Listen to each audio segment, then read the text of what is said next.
நம்ம தமிழ்நாட்டில் நான் சொல்கிறேன், மேயர் தேர்தல் மறைமுக தேர்தல். இது மறைமுக தேர்தல் என்ன, நம்ம கவுன்சிலரை தேர்ந்தெடுக்கிறோம், அதுதான் வாய்ப்பு. கவுன்சிலர்கள் கூடி ஒரு மேயரை தேர்ந்தெடுக்கிறாங்க. ஆனால் நிர்வாக அதிகாரம் வந்து கமிஷனர், அவர் ஒரு ஐஏஎஸ் ஆஃபீஸர், அவர் எந்த மாநிலத்தவராக இருக்கலாம், அவங்க தான் அதை கட்டுப்படுத்துறதுக்கு இவங்க வந்து மேயர் வந்து ஒரு அலங்கார பதவி தான், தீர்மானங்களை நிறைவேற்றுவார், இந்த அளவுக்கு தான் செய்ய முடியும், ஒரு அளவுக்கு மேலே செயல்பட முடியாது.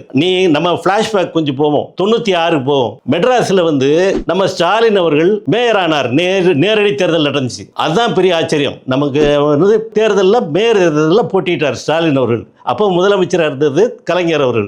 கூட அவர் வந்து திமுக எதிர்ப்பாளர், அவர் கூட அந்த டயத்தில் என்ன சொன்னார்னா, ஸ்டாலின் கண்டிப்பாக மேயர் ஆகணும், அப்போ தான் மெட்ராஸுக்கு நல்லா திட்டங்கள்லாம் கிடைக்கும்னு சொன்னார். அதுபோல் அவர் ஜெயிச்சார். 96லேருந்து 2001 வரைக்கும் சென்னை நகரம் இது வரைக்கும் இருக்கிறதுலே அவ்வளவு சாதனைகள் வந்துச்சு. நான் அது பெருமையாக மெட்ராஸுக்கே ஒரு விடிவு காலம் வந்துச்சுன்னு சொல்லலாம். சிங்கார சென்னைன்னு மாற்றுறாங்க.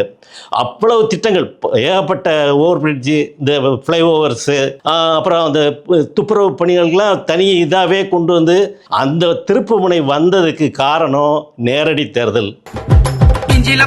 சின்ன பசங்களை லைக்க போடுங்கப்பா, நம்ம சேனலை தான் வளர்த்து எடுக்க சப்ஸ்கிரைப் பண்ணுங்கப்பா.